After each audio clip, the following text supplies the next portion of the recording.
বাবা ছিলেন দিনমজুর। তার আয় দিয়ে কোনো রকমভাবে চলতো 4 সদস্যের সংসার। করোনা মহামারীর মধ্যে সংসারের সচ্ছলতা ফেরানোর স্বপ্ন নিয়ে ইউটিউব দেখে মুক্তা চাষ শুরু করেন স্কুল পড়ুয়া আব্দুর রহমান। মুক্তা চাষে ভাগ্যের চাকা ঘুরছে তাদের। এক তরুণের এমন সাফল্য দেখে মুক্তা চাষে অনুপ্রাণিত এলাকার যুবকরা।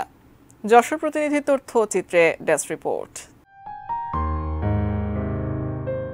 যশোরের অভয়নগর উপজেলার একতারপুর গ্রামের বাসিন্দা আব্দুর রহমান 2021 সালে 10ম শ্রেণীতে পড়ার সময় করোনা মহামারীর কারণে বন্ধ হয়ে যায় তার লেখাপড়া। হতদরিদ্র পরিবারের অভাব অনটনের লাগাম টানতে নিজে থেকে কিছু করার চেষ্টা করেন। ইউটিউব দেখে মুক্তা চাষের উদ্যোগ নেন এই তরুণ। বাড়ির ছাদে 20,000 টাকা ব্যয়ে 500 ঝিনুক নিয়ে মুক্তা চাষ শুরু করেন। মুক্তা চাষের ওপর সরকারি প্রশিক্ষণ নিয়ে প্রথম বছর 60,000 টাকা লাভ করেন। এরপর পুঁজি বাড়িয়ে বাড়ির ছাদের পাশাপাশি পুকুরেও মুক্তা চাষ করে দ্বিতীয় বছরে আয় করেন 5 লাখ টাকা। তিনি মুক্তা চাষের পাশাপাশি প্রশিক্ষণ এবং মুক্তা দিয়ে জুয়েলারির কাজও করেন, যা থেকে এখন তিনি বছরে আয় করেন 20 লাখ টাকা। 2021 সালে যখন করোনা মহামারীর সময় চলছিল, স্কুল কলেজ সব বন্ধ, আমি বেকার অবস্থায় ছিলাম, স্কুল কলেজ বন্ধ, কোনো কাজ নাই, ঘরের ভিতর থাকতে হচ্ছে। তো ইউটিউবে হঠাৎ করে চোখের সামনে আসছিল যে ঝিনুকে মুক্তা চাষ হচ্ছে। তো এইটা দেখার পরে দেখলাম যে আমাদের দেশেও তো অনেক পুকুরে খাল বিলে ঝিনুকগুলা পাওয়া যায়। তো এই ঝিনুকগুলা কাজে লাগিয়ে যদি আর্থিকভাবে ইনকাম করা সম্ভব হয় তাহলে তো একটা ভালো বিষয়। সেইভাবে আমি বিভিন্ন জেলাতে, যেমন নওগাঁতে গেছি, ঝিনাইদহতে গেছি, সেই সব জায়গাতে আমি ফার্মগুলো ভিজিট করে দেখলাম যে এটা কিভাবে চাষ হয়। তার পরবর্তীতে সেখান থেকে শিখে এসে আমি অল্প কিছু দিয়ে শুরু করি। তারপরে আমি বাংলাদেশ মৎস্য গবেষণা ইনস্টিটিউটে 3 দিনের একটা প্রশিক্ষণ নিয়ে পরিপূর্ণভাবে জেনে আমি এটা বড় আকারে শুরু করছি। প্রথমে শুরু ছিল আমার 500 পিস দিয়ে, পরবর্তীতে আমি এখন চাষ করতেছি 4,500 মতো ঝিনুক আমার হাউজে এবং পুকুরে মিলায় আছে। আর এখন যেটা আমার আছে যে প্রথমে শুরু করছিলাম 20,000 টাকা দিয়ে, এখন আমার সেই পুঁজিটা আছে প্রায় 1.5 থেকে 2 লক্ষ টাকার মতো। দ্বিতীয় বছর যেটা আমি চাষ করছিলাম সেখান থেকে প্রায় 4 লক্ষ টাকার মতন ইনকাম হয়েছিল। আর বর্তমানে যেটা আছে তৃতীয়, সেটা হচ্ছে আপনার আমি আশা করছি যে 10 থেকে 12 লক্ষ টাকা আমি ইনকাম করতে পারবো। এখন বাদ বাকি আল্লাহর ইচ্ছা যে কতটুকু আসবে কি দেখি। আমি মুক্তা চাষের পাশাপাশি মানুষের ট্রেনিং দেই। তারপরে মানুষ যদি প্রজেক্ট করতে চায় সেটা আমরা সে জায়গায় যে প্রজেক্টটা করাই দেই। পাশাপাশি যদি কারোর মুক্তা চাষে আসতে চাই, যে নিউক্লিয়াস, ঝিনুক, নেট এইগুলো দরকার হয়, কারণ হুট করে কেউ আসলে তাদের এটা পায় না, আমরা সেগুলো তাদেরকে সরবরাহ করি। এখান থেকেও আমার কিছু আর্ন আসে। পাশাপাশি আমি অন্যান্য টুকটাক কাজ করি, আমার যে কয়েকজন লোক আছে তাদের দিয়ে করাই। এইভাবে দেখা যাচ্ছে যে আমার বছরে 20 লক্ষ টাকার মতো সম্ভবত আমার ইনকাম হচ্ছে।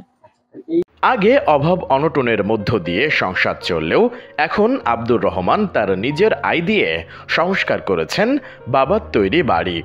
নিজের যা আয় তা নিয়ে যথেষ্ট তৃপ্ত ওই তরুণ। আমাদের দিন এনে দিন যাওয়ার মতো অবস্থা, তো সেখান থেকে এখন আল্লাহর রহমতে অনেকটাই ভালো আছি।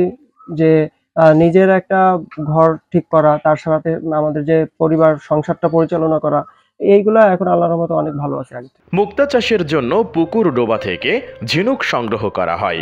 এরপর সেগুলোকে পরিষ্কার পরিচ্ছন্ন করে তার মধ্যে নিউক্লিয়াস প্রতিস্থাপন করা হয়। এরপর মুক্তা আসার আগ পর্যন্ত পানির মধ্যে রেখে প্রতিনিয়ত পরিচর্যা করতে হয়। প্রায় 6 থেকে 9 মাসে মুক্তা আসে ঝিনুকে। প্রথমে পুকুর থেকে ঝিনুকগুলা সংগ্রহ করে নিয়ে আসি। তারপরে ঝিনুকগুলাকে আমরা রেস্টে রাখি। রেস্টে রাখার পরে সেই ঝিনুকগুলা ভেতরে যে ডিজাইনগুলা বা নিউক্লিয়াসগুলো আছে সেই নিউক্লিয়াসগুলা প্রতিস্থাপন করি। ওটাকে আমরা অপারেশন বলি। প্রতিস্থাপনের পরে ওই ঝিনুকগুলো আমরা মেডিসিনের পানিতে রাখি বা ঔষধে রাখি। এই ঔষধে রাখার 1 থেকে 1.5 দিন পরে আমরা এটাকে নেটের মাধ্যমে পুকুরে রেখে দিই বা হাউজে রেখে দিই। এইভাবে করে আমরা রাখার পরে আমরা সেই ঝিনুকগুলা প্রতিনিয়ত দেখি যে কোনটা মারা গেল কিনা, ওইটা দেখাশোনা করা। তার পাশাপাশি ওদের খাবারটা ঠিক আছে কিনা, তারপর পানির গুণগত মান ঠিক আছে কিনা, এইগুলো আমরা দেখে তার পরবর্তীতে প্রত্যেক মাসে ওইগুলা নেটগুলা পরিষ্কার করে দিতে হয়। ঝিনুকের যে গাইসাদলা আছে এটা পরিষ্কার করে দিতে হয়। তারপর 2-1টা ঝিনুক ভেঙে দেখি যে ভেতরে মুক্তার মান কেমন আসছে, কতটুকু আসছে, কেমন লেয়ার আসছে, এইগুলা দেখে তারপর মানে মানে যতবার দেখি প্রত্যেকবারই একটা জিনিস দেখা হয় যে আমার মুক্তাটা আগে থেকে ভালো হয়েছে কিনা। আর এমন একটা পর্যায়ে থাকে যখন মুক্তাটা ভালো মানের হয়ে যায় তখন আমাদের তুলে নিতে হয়। তো ওইটা আমরা ভেঙে দেখলে বুঝতে পারি যে এখন তোলা যাবে না, আরো কয়েকদিন লাগবে। যদি আরো কিছুদিন লাগে তাহলে আরো কিছুদিন রেখে আমরা তখন মুক্তাটা কালেকশন করি। মুক্তা কালেকশনের পরে আমরা সেই মুক্তাটা কাটিং করে বিভিন্ন জুয়েলারিতে ব্যবহার করে ওটা জুয়েলারি হিসেবে আমরা বাজার। দীর্ঘ ২৮ বছর ধরে একটি বেসরকারি কারখানায় দৈনিক ৪৫০ টাকা মজুরিতে কাজ করে অভাবে সংসার চালিয়েছেন আব্দুর রহমানের বাবা কবির হোসেন। ৩ বছর আগে চাকরি ছেড়ে ছেলের মুক্তা চাষে সহযোগিতা করা শুরু করেন তিনিও। এখন ছেলের আয় দিয়েই চলে গোটা পরিবার। আগে আমি আখিজ মিলে চাকরি করতাম, সেখানে ৬৫০ টাকা মতো হাজিরা পেতাম দৈনিক। তাই দিয়ে আমার সংসার চালাইতে চালাইতে একটু হিমশিম হয়ে যেতাম। এখন আলহামদুলিল্লাহ ছেলের এই ফার্মে কাজ করে মোটামুটি আমার নিজের কাজ নিজেরা করে এখন আসছে অনেক আলহামদুলিল্লাহ ভালো আছে। আব্দুর রহমানের এমন সাফল্য দেখে এলাকার বেকার যুবকরাও আসেন প্রশিক্ষণ নিতে। মুক্তা চাষে তারাও আগ্রহী হচ্ছেন। আমরা এসে মাঝে দেখে যাই যে সে কি করতেছে, মুক্তা চাষ করতে, তাও আমাদের দেখে ভালোই লাগে। তা আমরা এসে মাঝে শিখতেছি, ভাই আমাদেরকে শিখাই দিচ্ছে, আমরা দেখেও নিজেরা উৎসাহিত হচ্ছি যে আমরা এটা ভবিষ্যতে করব। এখন এই করার জন্য অনেক অনেক শিখার দরকার আছে, পরিচর্যা করার শিখার দরকার আছে, যেগুলো ভাই আমাদেরকে শিখাই দিচ্ছে। ভাই বলেছে যে আমাদেরকে ভবিষ্যতে সে নিজেও সাহায্য করবে এগুলো করার পিছনে যা যা লাগে। তার কাজ দেখে আমরাও আগ্রহী, আমরাও শিখতে চাই বা ভাই আমাদের শিখাই দেয়। ভাই বলছে যে যতটুকু সম্ভব সে আমাদেরকে শিখাই দেবে, তার সাথে আমরা মুক্তা চাষ করবো। আর ভাই যতটুকু পারে আমাদের সহযোগিতা করে এই কাজে। হ্যাঁ, আমরা অনেক আগ্রহী হই এবং তার সাথে আমরা কাজ করতে চাই। আব্দুর রহমানের সাফল্য দেখে খুশি এলাকাবাসী। সঠিক প্রশিক্ষণ এবং সরকারি সহযোগিতা পেলে আব্দুর রহমানের মতো আরো উদ্যোক্তা তৈরি হবে, দূর হবে বেকারত্ব, এমনটাই মতামত তাদের। আমার এই ছোট ভাই আমাদের গ্রামের গর্ব। আসলে সে মুক্তা চাষ করে যত লাভবান হয়েছে, এ আসলে আমাদের জন্য গর্ব, আমাদের এলাকার জন্য গর্ব।